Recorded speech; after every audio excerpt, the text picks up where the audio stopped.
Hey everyone, it's Miharu, and today I have a special guest. Why don't you introduce yourself? Top of the morning, laddies. My name is Jacksepticeye. Nah, I'm just kidding. How's everybody doing today? It's your boy, AirBoy, and today your host Miharu was kind enough to invite me on her channel to discuss one of our favorite topics. Our all-time favorite video game. Yay! Bubsy the Bobcat. Yeah, it's our favorite. Yeah, 10 out of 10. Most popular video game character ever. I like the second one. Yeah, 3D, greatest game. Way better than anything else I have ever played. Ever. One of the sleeper hits of 96. Yeah. Total not cancer to the gaming world.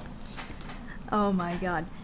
Anyway, what we're really going to talk about today is, of course, Spyro, and we have a list of topics that we're going to go through, and let's see how long we can go for. Yeah, this is going to be a longer than average video you see on this particular channel.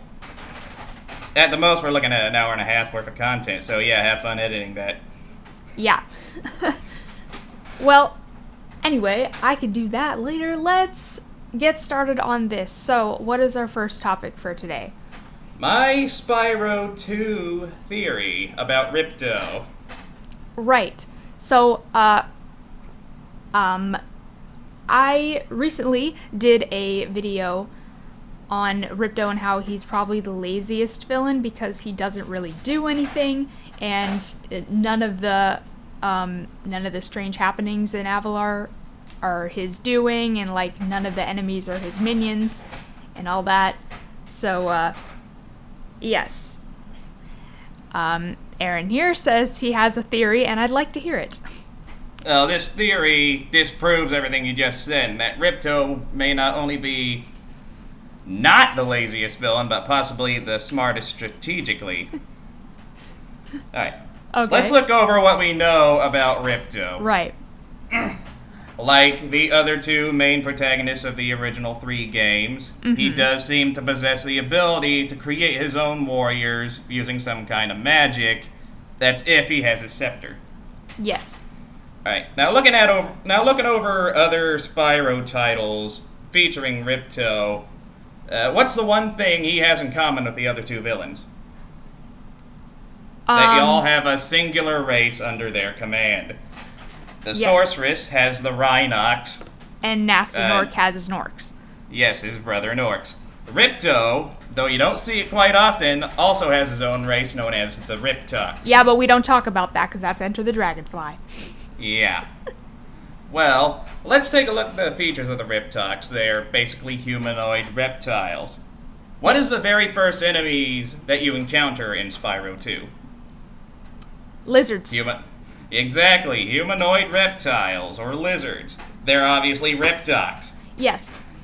This is where my theory begins. Like I just stated, like the other 2 villains, Ripto clearly has the ability to create warriors.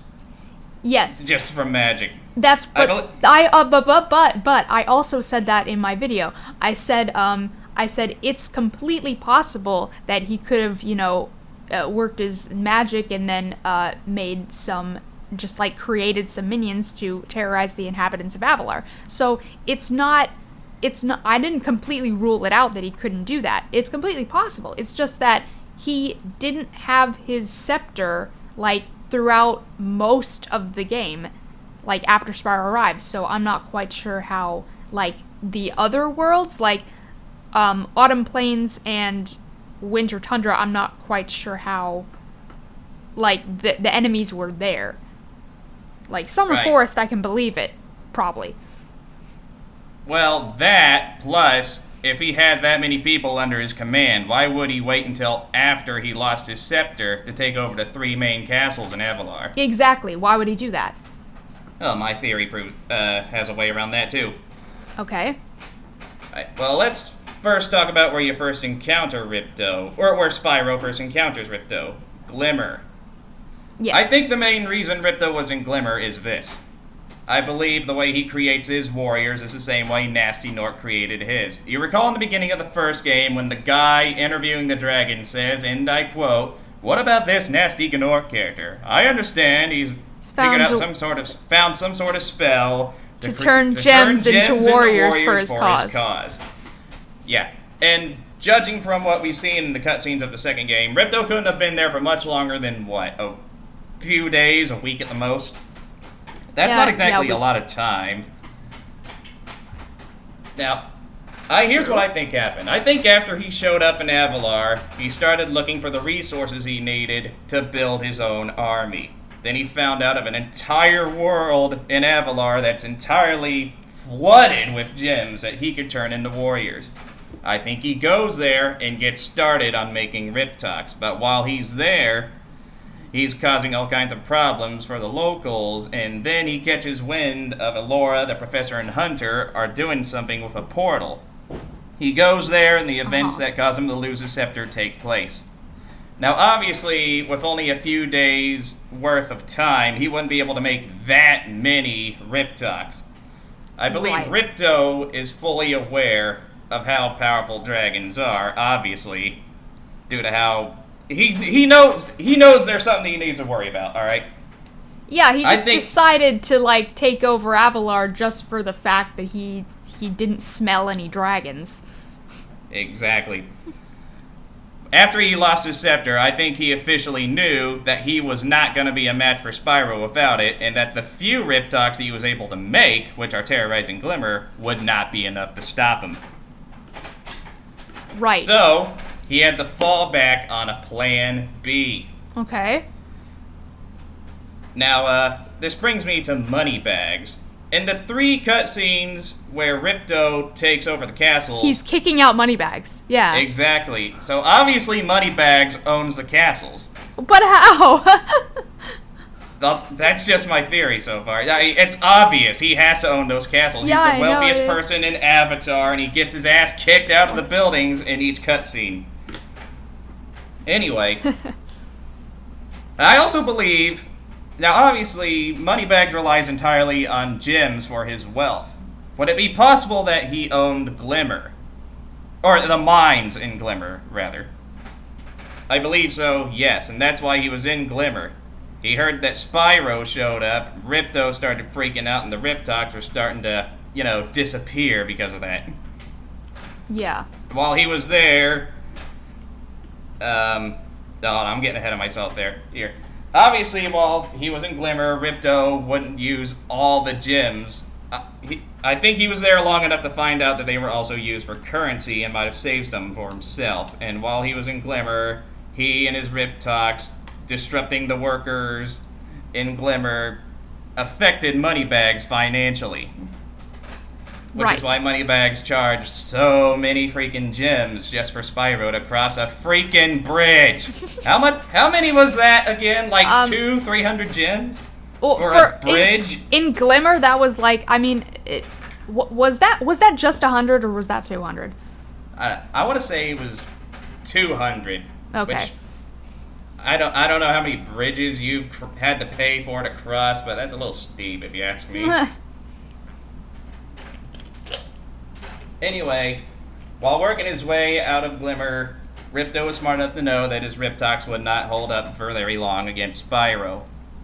So he goes back to the homeworld, kicks Moneybags out of his own castle, while in the process also I can't speak English. While doing that, he's also stealing all of his money, all the gems that he had stockpiled. So, using Moneybags' fortune, he hires all of the local villains in Avalar to cause mischief for him. Right, okay. I get that.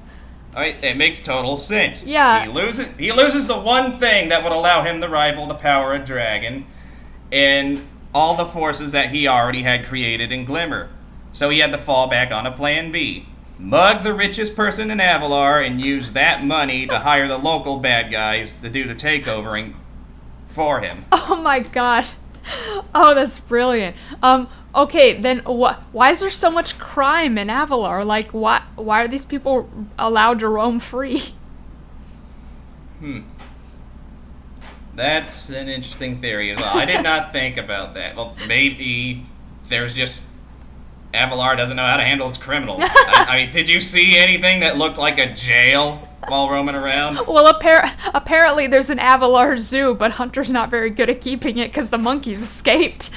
Well, that explains all the rogue creatures causing problems.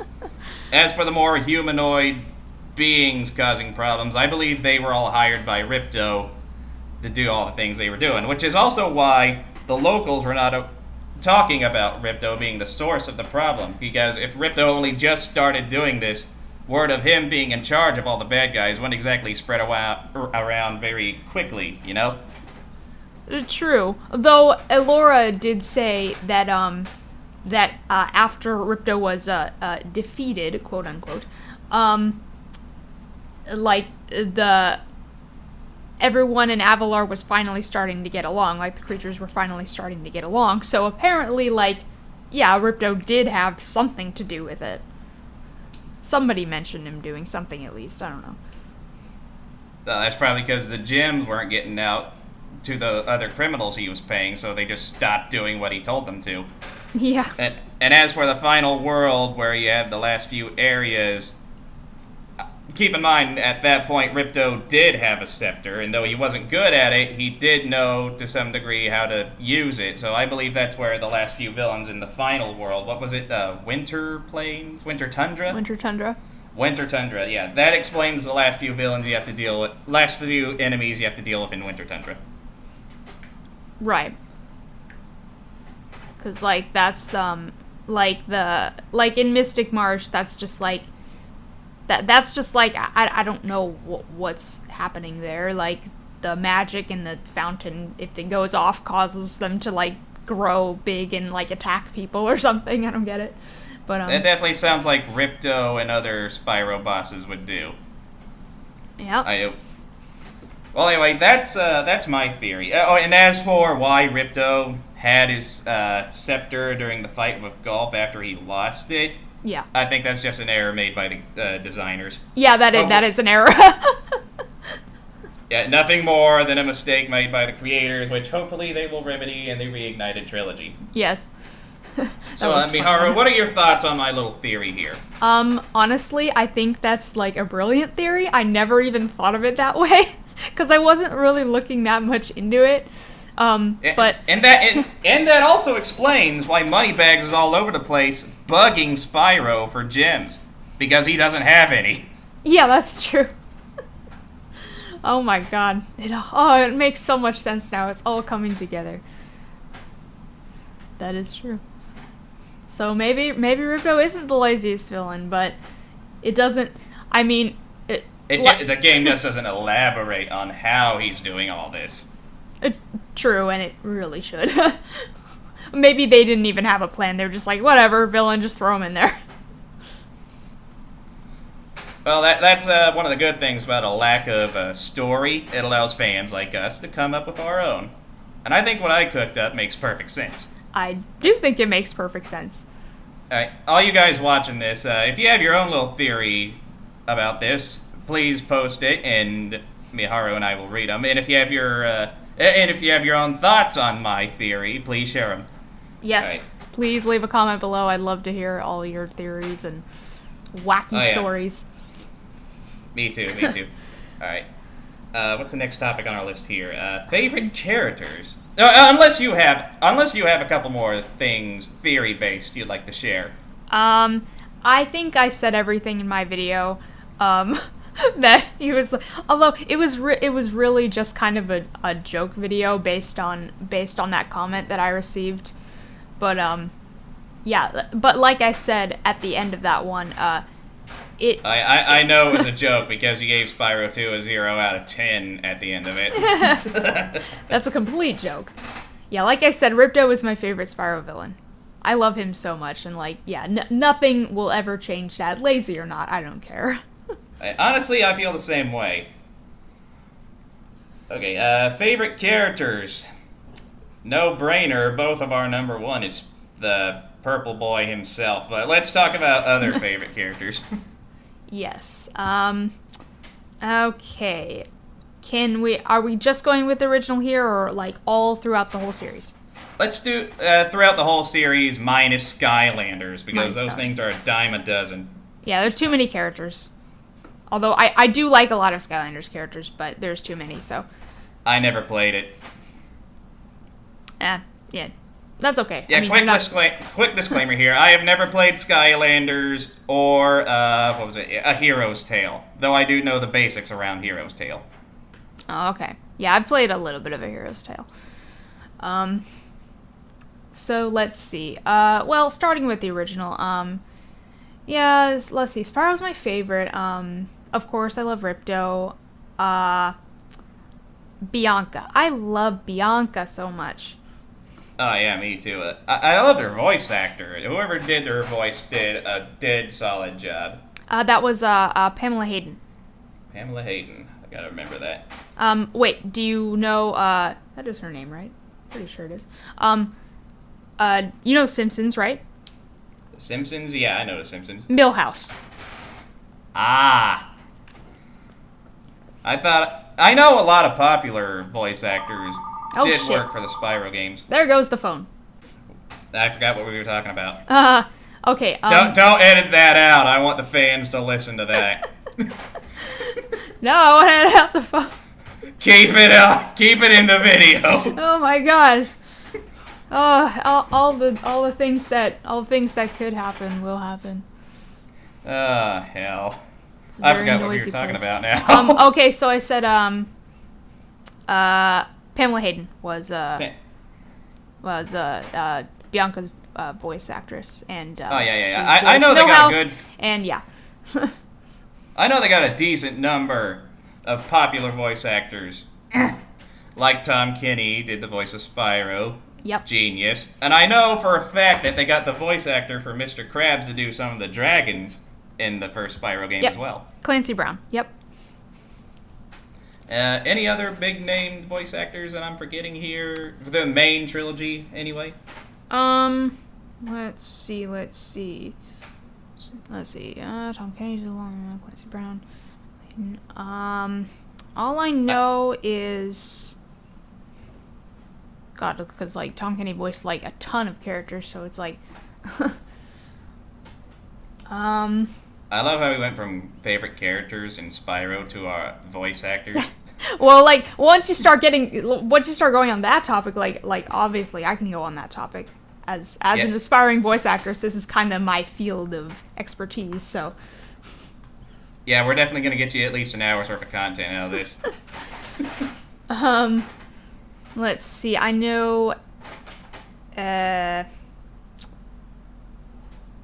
I know that Elora was voiced by Melissa Disney, who voiced Courtney Gears in Ratchet and Clank. Nice. She was probably my favorite boss in that game. Yeah, that boss music, though. Oh my god, that's, like, probably my favorite boss music in, like, any video game ever. Oh yeah, that and the little cutscene after they show the music video of her.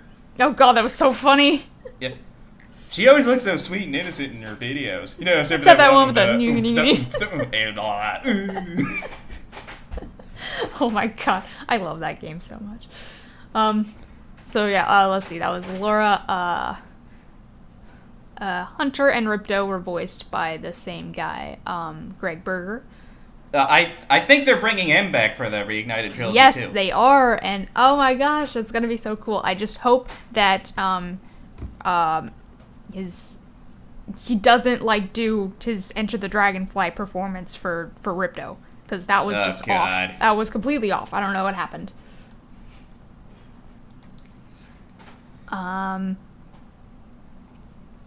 Well, that's all I can think about right now. Alright, we'll touch on other voice actors when we start talking about the other games. Anyway, back to favorite characters. Your top 5 characters and why. Oh, top 5. I haven't actually compiled this list yet. So, that's a different video altogether. Well, for me, will probably be Spyro, obviously, number 1. Yes. Then, Sergeant Bird. Yes. I love Sergeant Bird. I also like Sheila and, who was it? Ripto. Yeah, one more. There are just so many great ones to choose from. It's hard for me to narrow it down. Yeah, I'm gonna say Hunter. All right. Wait, did I say Sheila? Yes. Okay, yeah. So yeah, there's my top five. Top five right there. All right. Let's see. Spyro, Ripto, Bianca, Agent 9. And then I don't know who's in another spot. Like, who could be there? I mean, I'm trying to go from like original only here, so. Yeah, that's what I did. Yeah. I don't know. I really like Laura, and Sergeant Bird, and Sheila. I don't know. It's kind of hard, like almost tying them all. It's kind of hard to pick that last spot, but mostly those four that I could name are like super faves right there. Yeah, I'm pretty sure Agent 9 was one of the main sources of inspiration for Ratchet and Clank. Yeah. Probably could be. You know, that's what I'm thinking, like when you know, the way he can play in Reignited is because like Agent 9 controlled like ass. Without question. So I am hoping that he plays somewhat like Ratchet in Reignited. Oh yeah, me too. We're not the only ones. I've seen a couple other videos where people also touch this topic, and they all pretty much said the same thing. They want Agent 9 controls to be similar to Ratchet and Clank's. Yes, that would be perfect. I would really and maybe like additional weapons as well. Oh yeah, I would like that too. They're probably not going to do it. Probably not. Like maybe one additional weapon. That's it. Yeah, you know, if you think about it, the music in the Agent 9's level also kind of sounds like Ratchet and Clank music. It kind of does. Yeah, you're right. Never noticed that. Yeah, but All right, anyway, now that's what I'm hoping for there. Yeah. Well, we're getting ahead of ourselves. Let's not talk about the things we want added or fixed just yet. Let's keep talking characters. Legends trilogy. Cinder. Yeah, Cinder. I love Cinder. Oh man, Cinder. But like, let's see, like, other than Cinder, like I liked all the Dragon Elders. I thought they were all pretty cool. Yeah. My favorite is my favorite is Cyril. That may or may not just be because he's voiced by Jeff Bennett.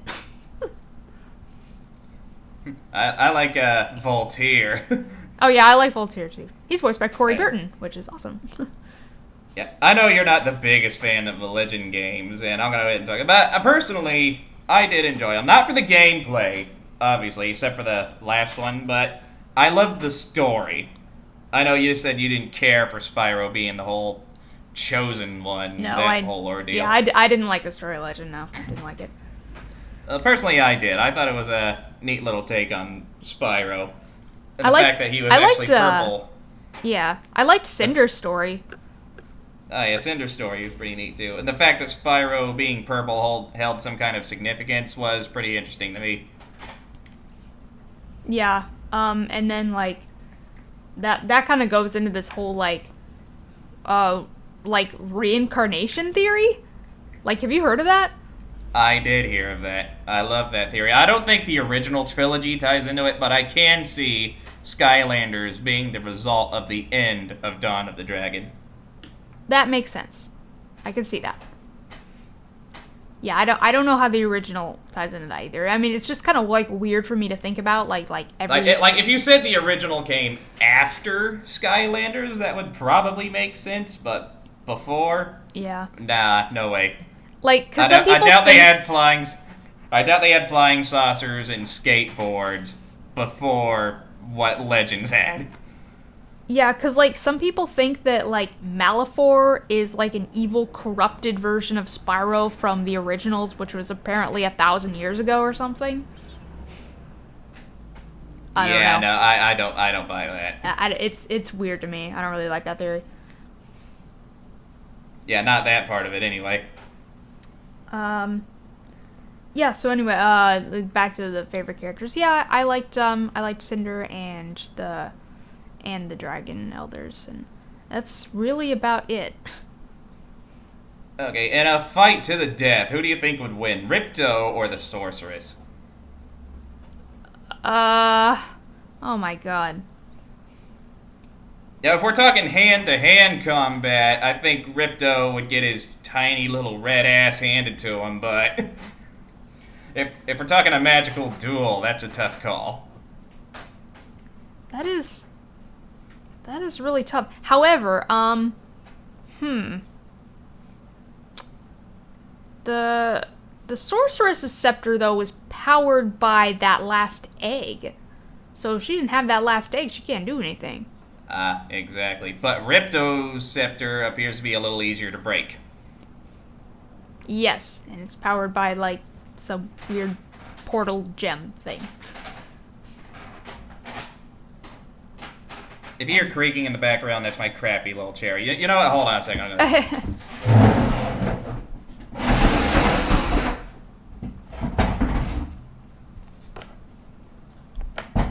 There we go, I'm using a stool. Alright, anything else you want to talk about as far as characters, or should we hit the next topic on our list here? Well, going back to, like, why I like the characters I do. Oh, yeah, I forgot about why. Yeah. Well, I pretty much said everything about, like, Legend.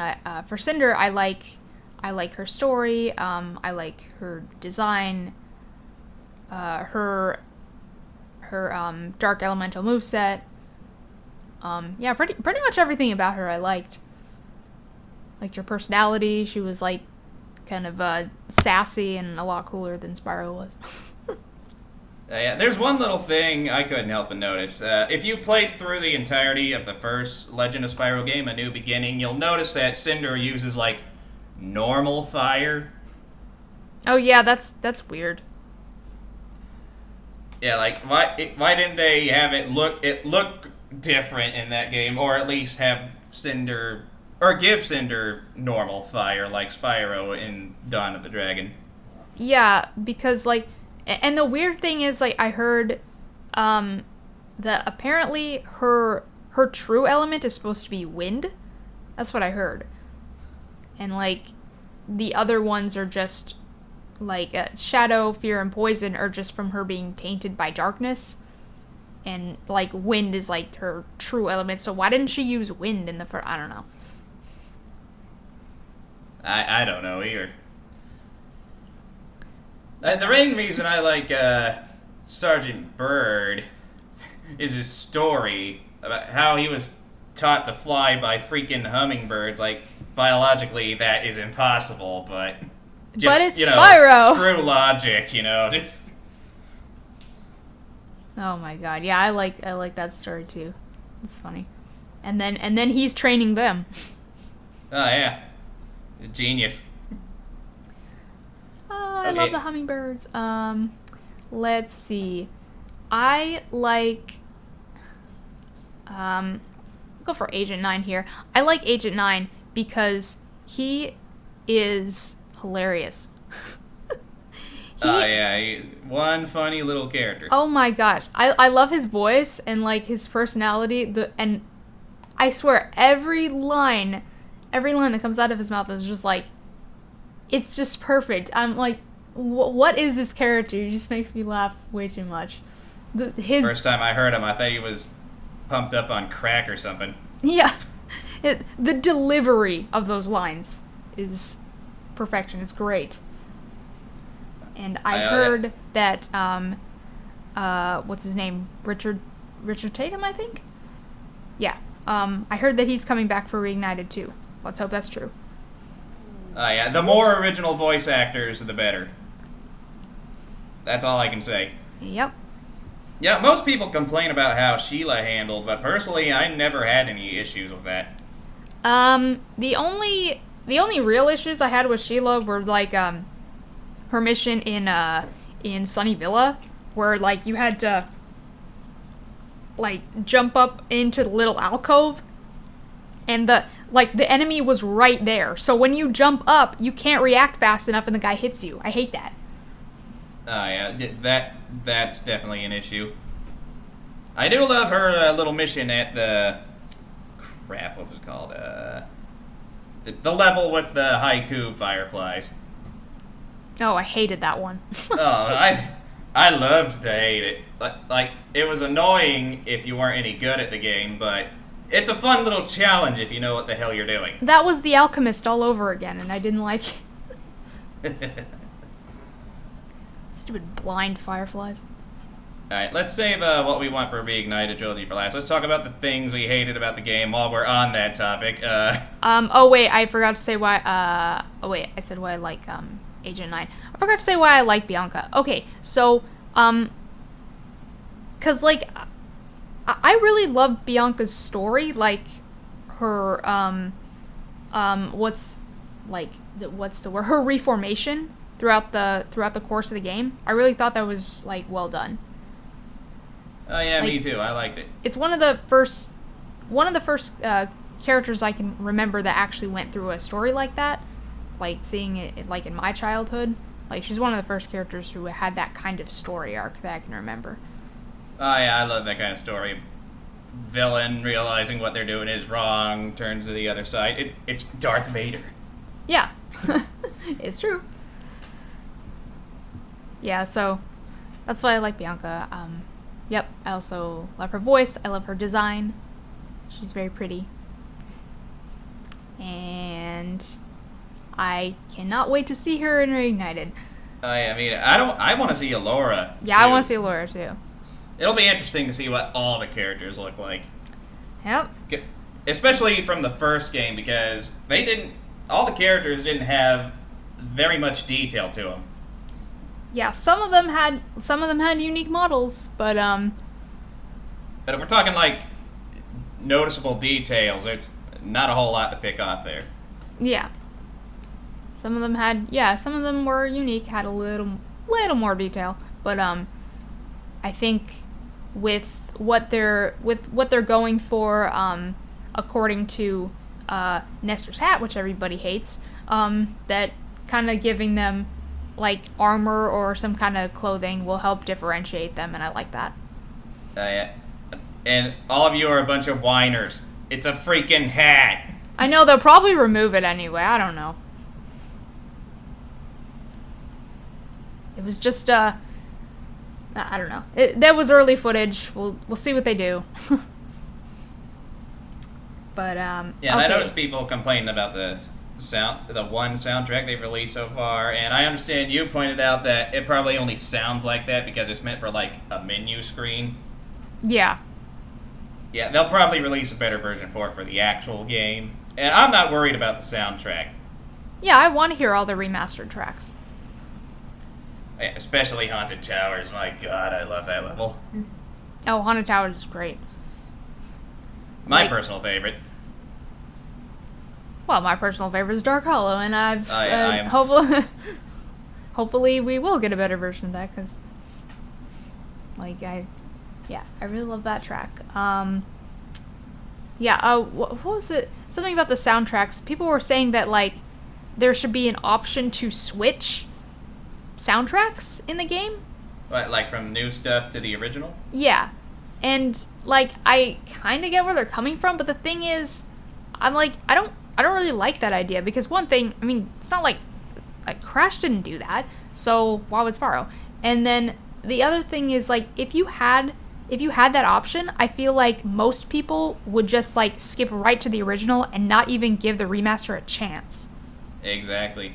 So, like, that's why I don't like that. At the very least, if they consider doing that, it should be an unlockable feature, like, you have to see what the game actually looks like before you can go back to the original crap. Yeah. Or here's what you could do while you're playing the game, like get your phone or whatever, bring up a playlist, mute the audio, and just play it there. Yeah, just don't worry too much, guys. From what I can tell, they're putting a lot of work into the Reignited trilogy. Yeah, I mean, have you seen that concept art? It looks amazing. Yeah. Did you see the most recent one I sent you with the turtle from? Oh yeah, I saw the turtle, and the turtle's cute.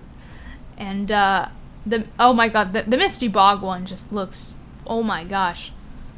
Like, that may be my least favorite level, but it looks absolutely gorgeous. While we're talking about Misty Bog, I understand some fans are worried about the lack of actual mist. I think you're worrying too much. I am worried about the lack of actual mist in the gameplay. But, like, I mean, I'm pretty sure it's just because they want to show it off. Yeah, I was about to say that. You said earlier that they want to show off the details in the level and that they'll probably add the mist later. Which I hope they do. Because, like, I really love the way it looks. However, like, it just seems like a little too sunny and tropical, and like that's not really the feeling that Misty Bog is supposed to give off. Like, it's supposed to give off kind of like a spooky vibe. I feel you there. Yeah, when I first saw that image, that little gif of Spyro running, breathing his fire, and I saw the level in the background, I thought I was looking at Crash Bandicoot level. Yeah, it kind of does look like Crash. Yeah, so like the mist is like, I mean, it is a minor detail, but I really do hope they like add a little more, make it like slightly darker, cause yeah, it's just kind of what I feel that Misty Bog should be, because like I know people are saying, well, the new one looks more inviting. I'm like, it's not supposed to look inviting. Yeah, it's supposed to look creepy and eerie, and the attack frogs should feel the same way, I think. Yeah, you don't want to see those things coming. What if they just like jumped out of the mist and you didn't see them coming? Oh man, that'd be so scary. Yeah, that would actually probably make the level better. That'd be awesome. I would do that. That's the thing I would do if I was working on the game. Be on the lookout for attack frogs. They're cold-blooded killers. Attack frogs? And this used to be such a nice swamp. We could probably quote that entire game without even trying. Well, I could definitely quote some of them. I just got a message on Twitter. Alright, I'll be on Discord. Oh, I noticed. I'm on here now. Okay, so what's the next topic? Oh, crap, hold on, I lost my list here. Okay, things we hated. Oh, we're still covering that, I thought. Let's talk about certain things we hated. That one little area in Treetops, was that the name of the level? I can't remember every little name. That's my only problem with the games. I can't remember every single name. Okay, Treetops? Well, Treetops is like universally like supposed to be the hardest level due to that supercharge. That was the problem. Trying to figure out how to supercharge jump all the way over to that little island. Yeah, that was kind of a nightmare. Like a huge pain in the ass. And like I said, like when I played that level, I had the guidebook at that time, so I read it and I knew how to get there. But it's like even though I had the knowledge of it, trying to pull it off was still hard. I never had the knowledge. You know that little area from where you can see it, where you're supposed to supercharge to the next area? Mm-hmm. I thought you somehow had to glide to that little island from there. I saw the game over screen so many freaking times before I finally figured it out. 5 years later. Oh my god. Yeah, but like that's like probably the hardest supercharge in the game to most people, but I think a lot of people would also agree that like the one in Haunted Towers is a little bit like less clear. Oh yeah, that one makes you think a little bit. Yeah, like cuz like again I had the guidebook, so I had the knowledge. However, that one was really hard to get to. It's like it's the fact that you have to like charge down through that little area, and if you smack against that wall once, like you're done. Like it's just like, oh my god. Climb back up that little hill and try again. I know, it's just the doorways are so small. It's like, yeah, try to get through that while running fast and you can't control yourself. I will say I do like the little gimmick in that level with the fairies. Yeah. I can't wait to see what the fairies look like in that game. The Super Flame Fairies, yeah, that was cool. Oh, I always remember getting to that, getting to the gold Super Flame Fairy. Oh, yeah, that Like the one. permanent. Yeah. I bet in the new game they'll make her look exactly like Zoe, because I think that's who it was supposed to be. Maybe. I always thought that Zoe was, just an Avalar Fairy. I don't know. Oh, yeah, that could be. I didn't think about that. Yeah, we didn't see her until Avalar. Shit. Yeah, I thought, like, I'm not quite sure what all these fairies are doing around here. Like, there's a bunch of them in Avalar, there's a bunch of them in the Dragon Worlds. Like, does everybody just have fairies? I guess so. You get a fairy, you get a fairy, everybody gets a fairy. Ah! If you want me to try to cut back on my language here a little bit, just say so, and you can just bleep whatever I said. No, that's fine. I use a lot of the language too. I try not to on my channel, but if I do, then, like, you know, screw it. I really only use it when I get either excited or really, really pissed. Yeah. I don't know if you saw my ear rape of a video I recently posted, I don't know if I did. Dead by Daylight, but I did use a lot of language because that session was not going my way and my brother barely helped at all. Yeah, that happens. God, that happens. That happened while I was playing Spyro recently. We suck at... My brother and I suck at Dead by Daylight. I've never played it, so I don't know. It's a fun... I'll send you a link to a couple videos. That H2O Delirious guy, who I've told you about, made numerous videos on that game. I think you'll like them. I'll send you a couple links. Alright. So anyway, let's see. What other things did I hate in Spyro games? The little first-person shooter areas with Agent 9. Yeah, I hate those. Those are Out annoying. of all the crap that I did not like from the original trilogy, those were the worst. I hated doing those. Yeah, those are pretty bad. They're not the worst for me, but they are pretty bad. I didn't like them. Slippery Climb and High Road from Crash Bandicoot are a cakewalk compared to that for me. Oh, well, High Road is, at least for me. I can never get through the High Road or that other level like it without using that little cheat that walk the ropes. Oh, that's how I got through it. Well, then you're just a cheater then. No, it's not cheating if they put it in the game. If you can't do it legitly, it's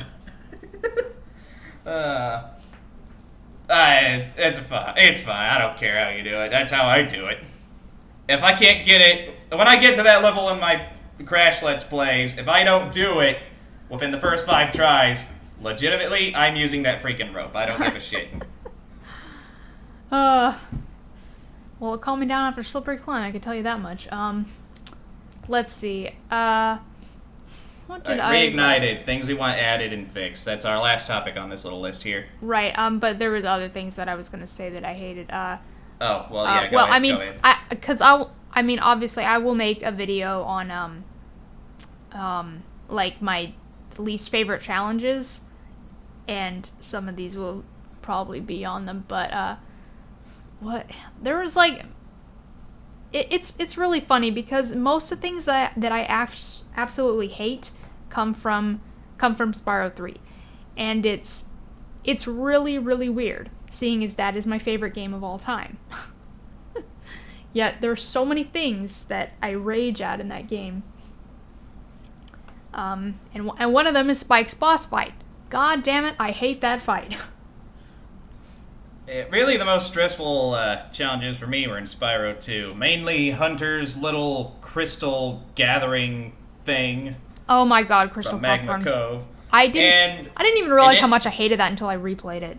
Yeah. In any challenge that requires you to use a supercharge in that game. The supercharge controls in Spyro 2 were not very, very good. Oh my god. Hopefully that's something they fix up in the Reignited trilogy.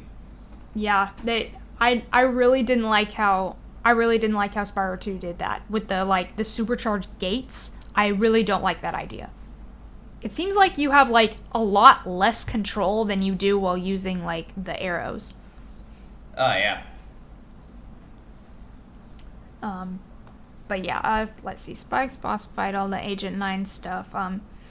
I would say Bentley boxing. I don't really remember it all that well. And plus, I do. It's atrocious. And plus, there is an exploit around it where you can plug in a second controller. Oh, really? Yeah, there is an exploit. I was unaware of that. And my least favorite challenge in that game is you know what? I'm gonna save this for my video. No one shall know. I will save it for my video. Right. Well, the most stressful parts of the game for me were that the treetop supercharge area, Agent 9 first-person shooter areas, and anything that has to do with a supercharge in Spyro 2, plus Hunter's little crystal gathering challenge. And the Alchemist. I don't like it. And the Alchemist. Yeah, because if you never played through that game before, you have to have a specific move in order to even complete that mission fully. Yeah, that is a two-part challenge, and like it's something that they don't even tell you. Like, I hope in Reignited they just like give you a little they give you just a little blurb of text saying you don't have everything required to do this mission. Yeah, or at least save that part in the mission like a halfway point. Like, it'll stay that way when you come back when you have the move. So you don't have to start over from the beginning of that mission. Yeah, exactly. Yep, that's... Yep, for those of you watching who have never played Spyro 2, if you do the Alchemist mission in, what was the name of that level again? Fracture Hills. Fracture Hills. You need the head bash move in order to complete that mission. So don't waste your time doing that mission until after you get the head bash move. Because it is annoying, and you will have to do it again. Exactly. Alright. That's done. Now, on to Reignited Trilogy. Fixes. I was trying to say it with you. Let's try that again. On three. On three. 1, 2, 3. The Reignited Trilogy. Whatever. I can't say things at the same time. Whatever. English is fun. English is really fun. Because I was gonna say Reignited Fixes. I didn't know you were gonna say trilogy. I don't know. We weren't on the same page. So, yeah. Well, obviously, we covered most of what we want fixed. Really. Yeah. Agent 9's controls. Probably. I guess easier flight controls for Sergeant Bird would be nice. Yep. Yep.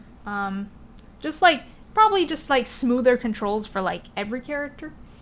Oh, here's a little something. If only to add some amount of work to the first game. You know how in the first game, regardless of whether or not you speak to that one dragon in Magic Crafters, you could access the Speedway in Artisan's homes?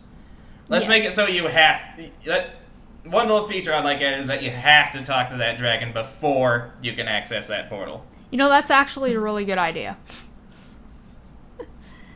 Because, that would kind of piss people off. It's like, oh my god, I have to go back. It's like, yes, you have to go back. Yeah. It's not gonna kill you to backtrack a little. Adds more gameplay. Yeah, I know.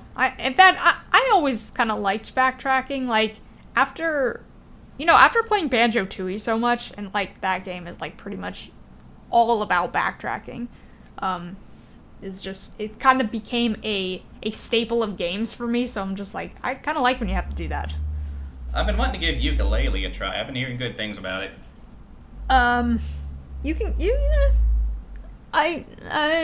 It has problems, but it's not the worst game I've ever played. I've seen a few videos on it. It doesn't look too terrible. My main problem is that it looks fairly simple. There's little to no challenge in it, from what I can tell. The challenge comes from the wonky controls.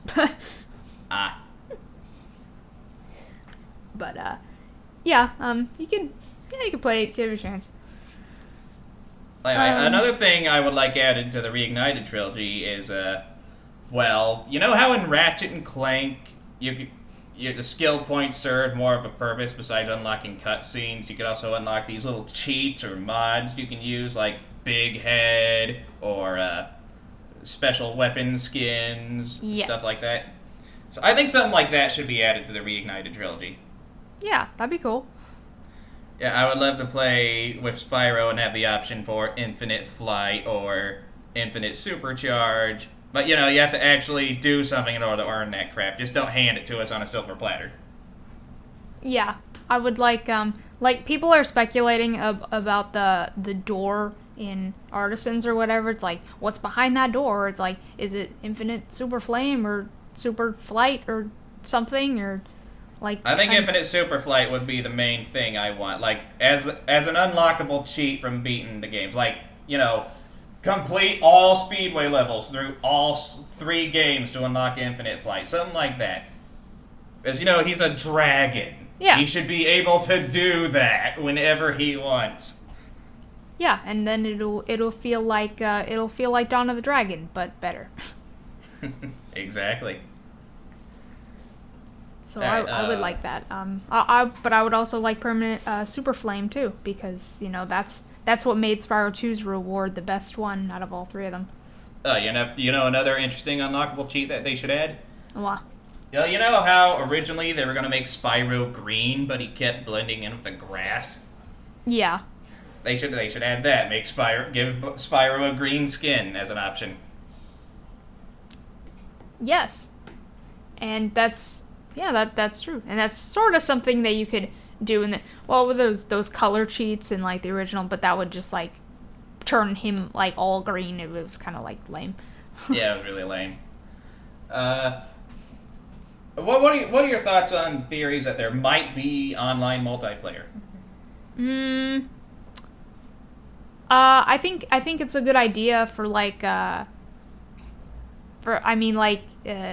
leaderboards for like speedways and like skate parks and stuff like that. I think that's a good idea. But like just regular multiplayer, I can't really see it happening. Co-op. Yeah, but if it did happen, would that be a good thing or a bad thing? And who do you think the other playable character would be? Well, people are saying it's probably might be Cinder. I would love to see a classic style Cinder. I would too. If she's like just there for multiplayer only, and has no like story or whatever, and they don't say a thing about her, and she's just there, like that would be okay. Like, as long as they don't like make up some weird backstory, like this is like a friend that we brought in from another land. Like, no, just keep it as a mysterious second playable character, and that's it. Yeah, and if you do give her a story, make it something like super wicked simple. That doesn't require much detailed thought. Yeah, like what Coco had in the first game with the time traveling. Yeah, but that makes sense. Yes, because they already had a pre-established plot point, and they made it work. With Cinder, it's just like she came from a completely different series. She had her own story, her own unique moves. It would kind of be hard to put her in there, and that's why I don't think she should be in there. But however, for just multiplayer, just putting her in there as just this is your co-op buddy, nothing about this character, this is just a co-op buddy. I guess that would be okay. Alright, let's see, anything else about the Reignited trilogy we want? I think they should implement hover in all first 3 game. games. Yeah, we're not the only ones to touch on that subject. I could have definitely used that in the first game in a few hard to reach areas. Yep. Like, you know that one little area in Dr. Shimp you have to glide to? Oh yeah, that's kind of. You have to do it perfectly in order to land there. A hover would definitely be handy. Yeah, it would be. And then like, it also would be handy in I think this is a thing that only happened in like the NTSC version. In Metalhead, like the very last part where you have to just glide across that little ledge to get the gems, like on the other side. Like, it's like for some reason they make it impossible to glide over there unless you do it at like a perfect angle. And it's something that they removed in like other versions because it was just like an impossible glide that I'm not quite sure why they put in. But having hover would definitely help there if they decide to put the gems over there again. Yeah, and I'm sure they're going to. If they're going the same route as Crash, they're going to stay as true to the overall concepts of the level as possible. Yeah. That's true. Everything I've seen from the levels looks. I mean, it looks true. Some people are saying, you know, it's like it's not faithful, but I think like it is, but just in a different way. Exactly. So yeah. Anything else? Not that I can think of, but before we decide to close up shop here, let's talk about how we first got the games and what they mean to us as a whole. You know, back when they originally came out. So you go first, obviously. Right. Okay. So I do have a video on this, called my Spyro story. So when I was around, 7 years old, I got a PlayStation, and I had Xena Warrior Princess and Spyro the Dragon. Obviously, I played Spyro more. I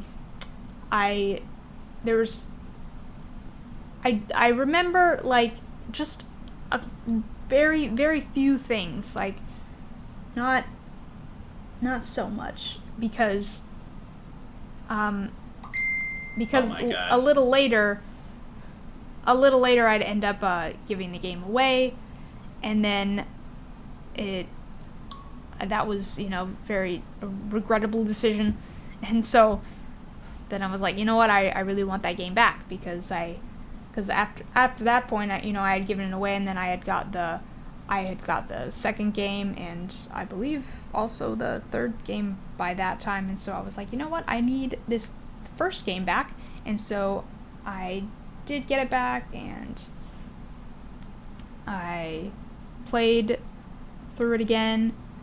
It was great, and yeah, but let's see, the second game I can't remember when I got the second game, actually. I think, did I get it for Christmas? Or like, because I know I got the third game for Christmas, because that was the best Christmas gift that I ever received. And the only thing I can remember about the second game is that my dad ordered the guidebook for me, but I ended up completing the game before the guidebook arrived. But I kept that anyway, because I just wanted to look at the pictures. Second game was the first game I ever 100% completed, I believe. Which seems to be true for a lot of people. That seems to be like the first game that any of you like 100% completed. Which is crazy. Yeah, and let's see.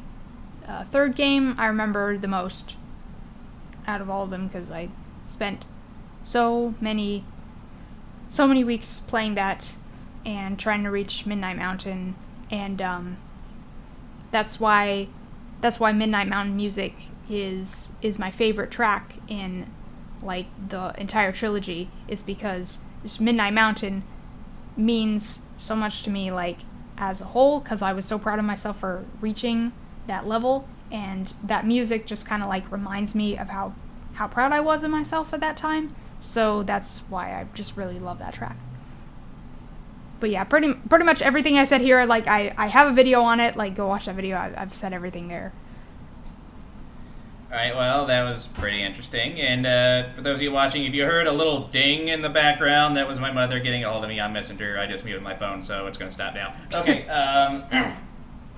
for me, I was about maybe 5, 6 years old. It was the late 90s.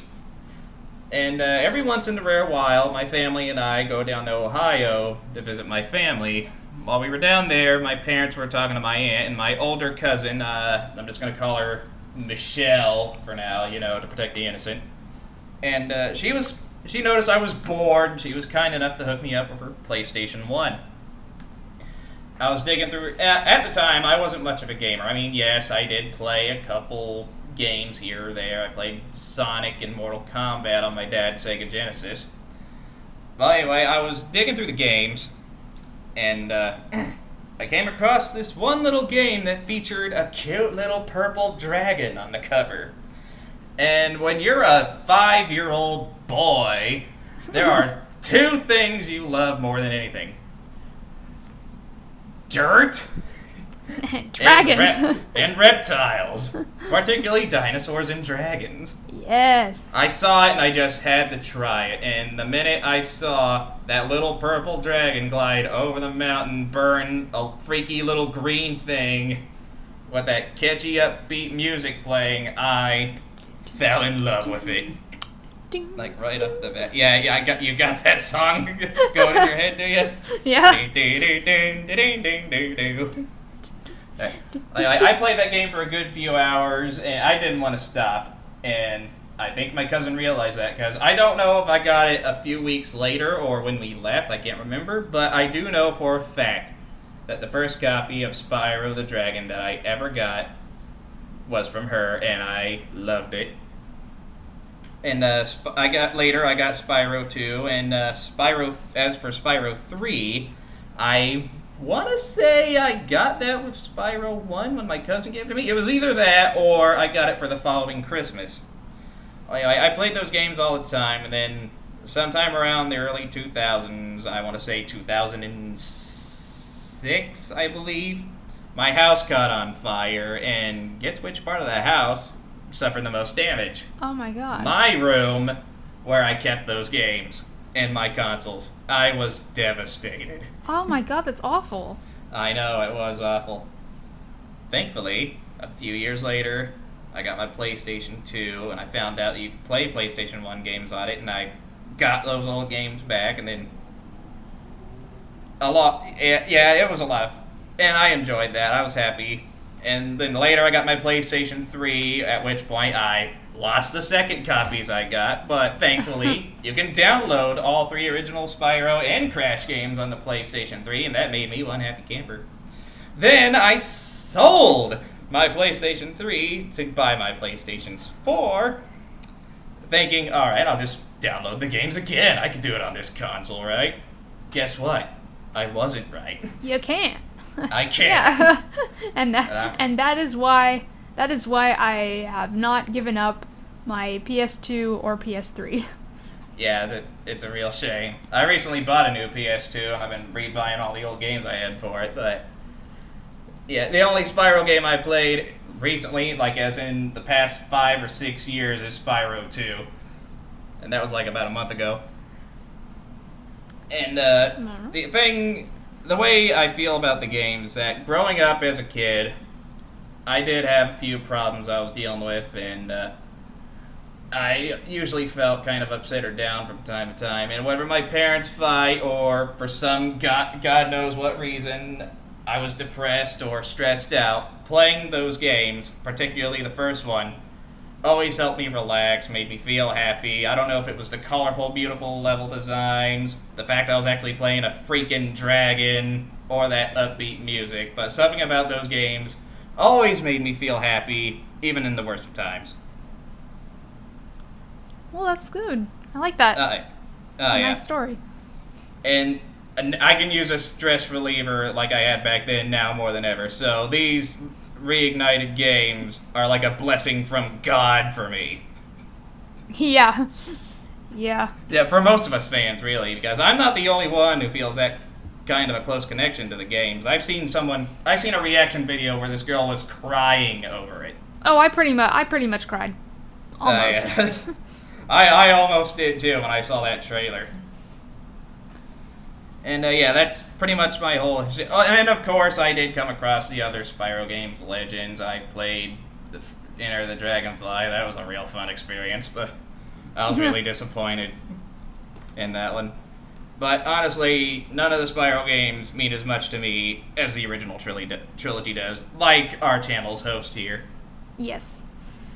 Yep, it's a big part of my life. It's always been that way. It's like, whenever I hear someone else's story, like about how they grew up with Spyro and like what it means to them and stuff, like I always feel like my stories are like so boring compared to that.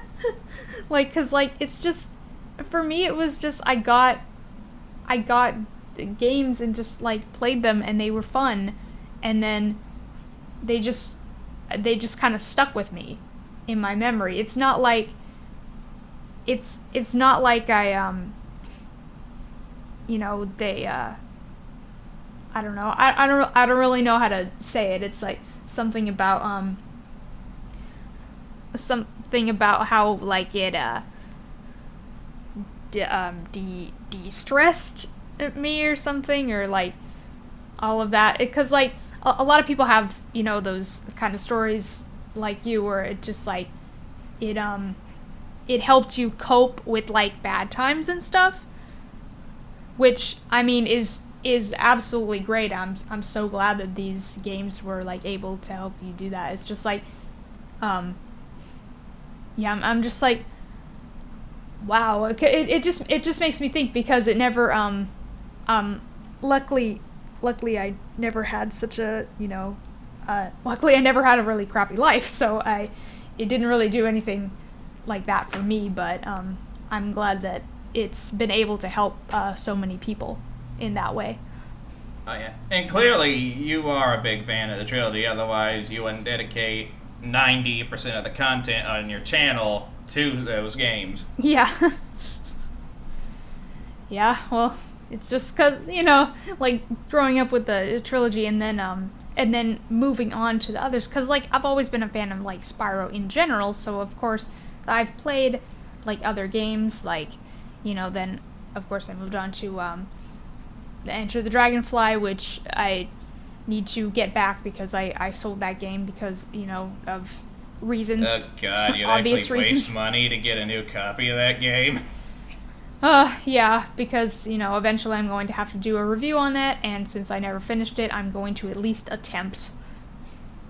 Oh, that'll be fun. Yeah. Yeah, it's gonna be fun. And then I probably have to do the same thing with The Hero's Tale, because I did not get that far in that game at all. Yeah, I'll probably buy that one, if only to try it, but only if I can find it for a good price. Like, I've seen it at a couple stores near where I live, but I don't want to try it enough that I'm willing to... I don't want to try it bad enough I'm willing to pay $32 for it. Yeah. Yeah, definitely not. I'm trying to get one for cheap on eBay. But let's see. Yeah, I also had a Season of Ice. I played that a lot on like road trips, car rides, and stuff like that. I would always play that game. I can't play video games in the car anymore. Yeah, just so happens I got that little game. If you want it, I'll happily give it to you. That would actually be really awesome, because I got Season of Fire too, but... Oh, I've never played that one. I never played them. Screw it, you can have them both. No, good! I'm going to be able to play Season of Flame for the first time in my life. I'm glad I can do that for you. Yes! Oh my gosh. Well, I think we touched just about everything on our list and then some. Yeah. We've been going, for over an hour now, so I think, we've said everything that we need to say. Alright. Cue outro. Thanks for having me. I really appreciate it. Yep. No problem at all. Maybe we can, do another video like this sometime in the future, because I'm sure we have more topics that we can discuss. Yeah, just to clarify, we are both big nerds, and we love a lot of the same shit, so finding things to talk about wouldn't be too stressful. Leave in the comments below if you would like to see more of us talking. Because, that's entertaining. Stuff. Yes! Anyway, yes, thank you for watching this very long video, at least for my channel. If you have any questions for either of us, post them in the comment section of this video. Yes, I read all my comments. I leave a like or a love on pretty much all my comments. And I'll be scoping the comments out myself after you post this. Right, and we are, last time I checked, we're over the halfway point, almost to 500 subscribers. That is crazy. Thank you so much, guys. Like I said, even when I got, thank you. even when I got to like just over 100 subscribers, I never even thought I'd get to that point, and then now I'm almost to 500. It's just insane. Something I never ever even dreamed of. So, thank you so much. I hope you will continue to watch my content, and then always leave a comment and let me know what other videos that you want to see. I've got a bunch of top 10 lists that I can do, so yeah, leave a comment, let me know. And smash that like button so we get 2 million likes. Smash the like button, hit that notification bell, and don't forget to follow me on Twitter @CrystalVixon. Thank you so much again, and there goes the freaking vacuum cleaner. I will see you all in the next video. And I'll see you guys whenever she wants to bring me back. That'll be fun. Yes, it will. Okay. Bye-bye. Bye.